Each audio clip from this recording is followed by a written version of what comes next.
Muy buenas tardes, ¿cómo están chicos? Muy buenas tardes porque estoy grabando en horas de la tarde. Bueno, quiero hacer una pequeña explicativa respecto a la práctica número uno, especificando algunos detalles conceptuales acerca de ácidos y bases. Ya habíamos comenzado la práctica hace 3 semanas atrás, por lo que es bastante por lo que es necesario que hagamos esta clase explicativa, de tal manera, como les dije, ajustar detalles conceptuales de ácidos y bases. Bueno, como sabemos, los ácidos y las bases son sustancias que liberan o aceptan protones en medio acuoso. Los ácidos, según Bronsted y Lowry, son sustancias que liberan protones en un medio acuoso, y las bases son aquellas sustancias que aceptan protones en un medio acuoso. Entonces, hay que tener en cuenta que la forma de medir la presencia de una sustancia que se encarga de liberar protones o de aceptar protones se mide gracias a la actividad de protones que se encuentran en ese medio acuoso. Específicamente, nosotros medimos esa cantidad de protones o esa alta o baja cantidad de protones de acuerdo a una escala de pH utilizando el pHímetro. Como nosotros sabemos, tenemos una escala de pH que se da de acuerdo a la autoionización del agua. Nosotros podemos determinar la cantidad de protones que se encuentran en el medio acuoso teniendo en cuenta la concentración en moles por litro que se encuentra dicha solución, y podemos medir gracias a una escala de pH que se encuentra de 0 a 14, en donde sustancias que presentan un pH por debajo de 7 lo consideramos ácida, por encima de 7 lo consideramos alcalina, y aquellas que rondan la neutralidad oscila un pH de 7. Nosotros sabemos que existen algunas sustancias de uso cotidiano que, que presentan cierto grado de alcalinidad o cierto grado de acidez. Por ejemplo, acá tenemos los cítricos, tenemos el tomate, el café, el vinagre, que son sustancias consideradas ácidas. Acá tenemos el ácido clorhídrico de uso comercial, y luego tenemos algunas sustancias de pH alcalino como el jabón de uso cotidiano. Como ustedes sabrán, se utiliza, ya por orgánica saben que ustedes fabricaron el jabón, se utiliza una base débil como generalmente es el ácido láurico, y se hace una esterificación en medio ácido que es la saponificación, que es una esterificación en medio alcalino. Entonces ustedes realizan la elaboración del jabón, que es un éster básico que oscila los 9 a 12 de acuerdo a la concentración de la base utilizada. Luego tenemos acá, tenemos el amoníaco, que tiene un pH bastante elevado, el bicarbonato de sodio, que se utiliza como antiácido, y tenemos la cal apagada, que es el óxido de calcio, y tenemos el hidróxido o la solución de lejía, que es utilizada justamente como producto de limpieza, y tenemos el hidróxido de sodio, las granallas de hidróxido de sodio que son utilizadas justamente como proanálisis. Luego tenemos algunas sustancias o algunos medios a nivel biológico que son caracterizadas o clasificadas de acuerdo a su nivel de pH. Aquí tenemos, por ejemplo, una muestra de orina que tiene un pH que oscila entre los 5 y los 7. Fisiológicamente hablando, tenemos orinas que pueden oscilar de 5 a 7 dependiendo de qué, dependiendo justamente de la cantidad de proteínas que una persona consuma. Cuanto más proteínas consuma o cuando la actividad metabólica requiera la eliminación de protones, entonces tenemos un pH ácido. Sin embargo, cuando el grado de hidratación de un paciente es bastante considerable, o el consumo de proteínas es bastante limitado, o el consumo de productos de origen vegetal es bastante elevado, entonces oscila la neutralidad. Luego tenemos acá el pH a nivel antroestomacal, que oscila de entre 1 a 2, dependiendo de que si la cavidad estomacal se encuentra en actividad digestiva o no, tendremos un pH que varía entre 1 a 2. 1 sería cuando se encuentra en un proceso digestivo, y 2 sería en un estado basal. ¿Por qué la cavidad estomacal no oscila en un estado sin actividad, no oscila a los 7?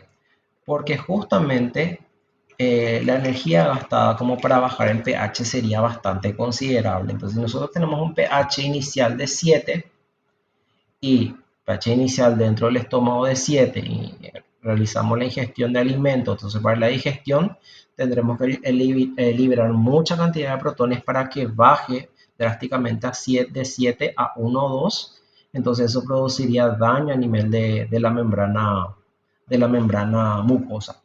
Entonces ahí tenemos que va a producir un daño a nivel de la membrana mucosa, produciendo justamente acidez y posteriormente, teniendo en cuenta el grado de cronicidad, tendríamos úlceras. Bueno, después tenemos acá el pH, que vamos a tener en cuenta dos sistemas específicos. Tenemos un sistema intersticial que vendría a ser entre los tejidos y fuera de la célula, que le llamaremos pH fisiológico, que ronda los 7.4, 7,4 de un intervalo de aceptación de 7,35 a 7,45. Dentro de la célula, el pH intracelular, sería de pH 7.3 a 7.4, rondando los 7,35. Entonces, esa diferencia radica justamente por la cantidad, por el distinto tipo de sustancias amortiguadoras que predominan fuera de la célula y versus las que predominan en el interior de la célula. Fuera de la célula tenemos el tampón predominante, es el tampón bicarbonato CO2. En el interior de la célula predomina el buffer fosfato, que de acuerdo a su nivel de pKa, entonces tenemos un pH diferente. Luego tenemos acá algunas sustancias utilizadas como broncodilatadores, que tienen un pH de aproximadamente entre 7 y 8. Y ahí tenemos algunas sustancias, algunas sustancias o algunos compartimientos celulares e intercelulares de importancia leve. Podemos citar algunos, como por ejemplo, tenemos la cavidad, se encuentra la cavidad vaginal, que ronda el pH 4 o 5. Tenemos el pH del líquido seminal, que ronda aproximadamente los 9. Tenemos otras sustancias diferentes al pH fisiológico. Tenemos también el pH a nivel de la primera porción del intestino delgado, que ronda aproximadamente los 9. Entonces ahí tenemos diferentes niveles de pH de acuerdo al compartimiento y por sobre todo la función que ejerce los diferentes tipos de líquidos y compartimientos. ¿Por qué el líquido seminal, por ejemplo, tendría un pH 9? Les dejo como tarea. ¿Por qué, por ejemplo, la primera porción del duodeno tendría un pH alcalino? Les dejo como tarea. ¿Por qué la cavidad vaginal y la cavidad de la exocervix tendría un pH de aproximadamente 4? Les dejo como tarea. Todo eso radica por la función que tiene dichos compartimientos, así como también cuáles son los mecanismos de inmunidad innata que tendría. Bueno, aquí tenemos justamente la relación que existe entre el pH y la cantidad de protones, relacionando justamente también con la cantidad de hidroxilo. Como ustedes saben, tenemos la fórmula de pH, que es el menos logaritmo de la concentración molar de protones. Como ustedes saben, esa es una representación logarítmica, así como también es una relación inversa entre ambos parámetros. Tenemos que bajos niveles de pH indica altos niveles de protones. ¿Por qué? ¿Quién me dice eso? La fórmula de pH.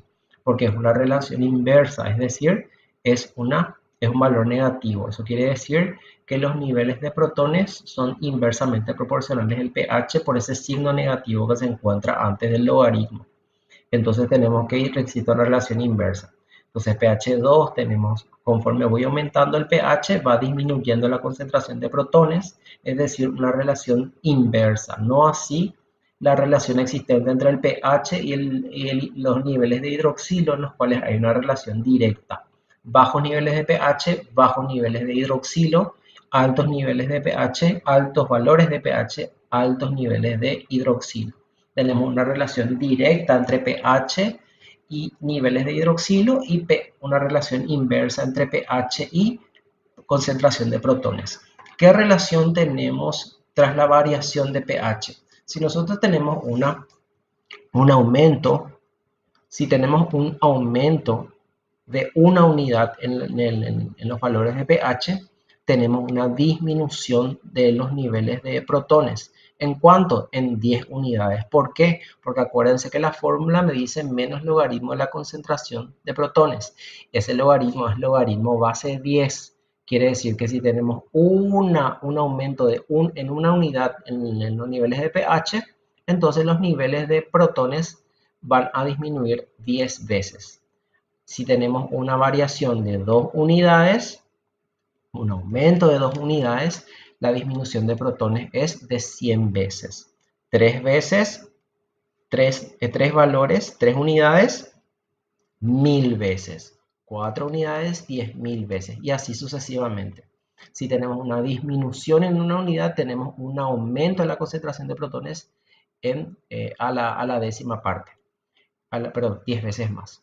Si tenemos una disminución de pH en 100 veces, tenemos un aumento en 2 unidades tenemos un aumento en la concentración de protones en 100 veces. Y así sucesivamente. Misma relación para los niveles de hidroxilo. Entonces tenemos una unidad de pH, 10 unidades en cuanto a la concentración tanto de protones como de hidroxilo. pH protones 10 veces, inversamente pH hidroxilo directamente. Acá nuevamente tenemos la clasificación de ciertas sustancias de acuerdo a sus niveles de protones.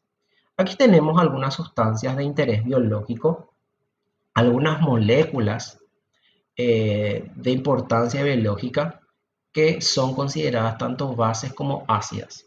Acá hay que tener en cuenta algo muy importante.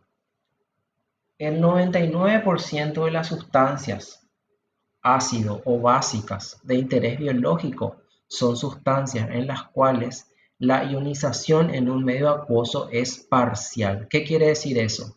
Que vamos a encontrar en un medio acuoso, vamos a encontrar tanto la forma protonada como la forma desprotonada. Es decir, la mayoría de los ácidos de interés biológico son ácidos débiles. Así como también la mayoría de las bases de importancia biológica son bases débiles. ¿Qué quiere decir que sea un ácido débil? Que la ionización en un medio acuoso es parcial. Es decir, en el equilibrio, en un medio acuoso vamos a encontrar la forma protonada y la forma desprotonada en simultáneo. ¿Cuál va a ser la proporción entre la forma protonada y desprotonada? Va a depender del pH y va a depender también de los valores de pKa del sistema en cuestión. Acá tenemos, por ejemplo, el ácido láctico.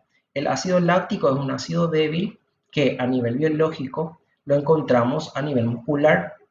Cuando tenemos la fermentación láctica a nivel muscular, entonces cuando la provisión de oxígeno a nivel muscular es limitada, entonces, ¿qué es lo que pasa? La provisión de oxígeno es una limitante para el funcionamiento óptimo de nuestras mitocondrias a nivel celular. Entonces, más aún para las células que tienen una gran actividad metabólica como son las células musculares, tanto esqueléticas como cardíacas. Entonces, ustedes saben que ambas son mitocondria dependientes. ¿Qué quiere decir mitocondria dependiente? Que realizan una alta actividad metabólica todo el tiempo debido justamente a que la contracción de esos tejidos son dependientes de energía. Entonces, ¿de dónde va a salir la energía? Justamente de su metabolismo mitocondrial. Entonces, ¿qué pasa? Ese metabolismo mitocondrial es 100% un proceso aeróbico. Entonces, ¿qué pasa cuando la limitación de oxígeno es limitada? Entonces, ¿qué pasa? Tenemos una sustancia que no puede ingresar a la mitocondria. Esa sustancia es el piruvato. El piruvato, como ustedes saben, es el producto final de la glicólisis que se realiza a nivel citosólico. Entonces, ese piruvato, ¿cómo? Tiene que ingresar a la mitocondria para realizar la segunda y la tercera etapa de la respiración celular aeróbica, tiene que ingresar a la mitocondria. Pero ¿qué pasa? La mitocondria en ese momento no está funcionando óptimamente por la falta de oxígeno. Porque ustedes saben, la respiración celular aeróbica tiene como receptor final del proceso sedativo, los electrones son aceptados por el oxígeno. Entonces tenemos una limitada cantidad de oxígeno. Entonces, ¿qué pasa? tenemos estancada todas esas vías metabólicas, por ende hay acumulación de piruvato a nivel mitocondrial, perdón, a nivel citosólico. Entonces, ¿qué pasa? Ese piruvato tiene que tener otro destino para que la glucosa siga oxidándose. Entonces, ¿cuál es ese destino? La fermentación láctica. Entonces, hay una enzima que se llama lactato deshidrogenasa que lo que hace es reduce el piruvato a lactato. ¿Para qué le reduce ese piruvato a lactato? Para poder justamente disponibilizar esos electrones. Como ustedes saben, todo ese proceso metabólico todo el proceso metabólico es un proceso de óxido-reducción. Entonces, todo ese proceso necesita un transporte electrónico. ¿Quién es el transportador electrónico por excelencia? El NAD, el LAD+. Entonces, si yo tengo una deficiencia de NAD+, entonces no se va a poder producir el proceso oxidativo. Entonces, ¿para qué se realiza la fermentación láctica? Como para poder recuperar el NAD+, para poder continuar la glicólisis y ese tejido pueda seguir pueda seguir produciendo energía a través de la glicólisis, transfiriendo los electrones al NAD+, produciendo NADH. Entonces, el ácido láctico o sea, lactato más bien, es una sustancia producto del metabolismo anaeróbico del piruvato.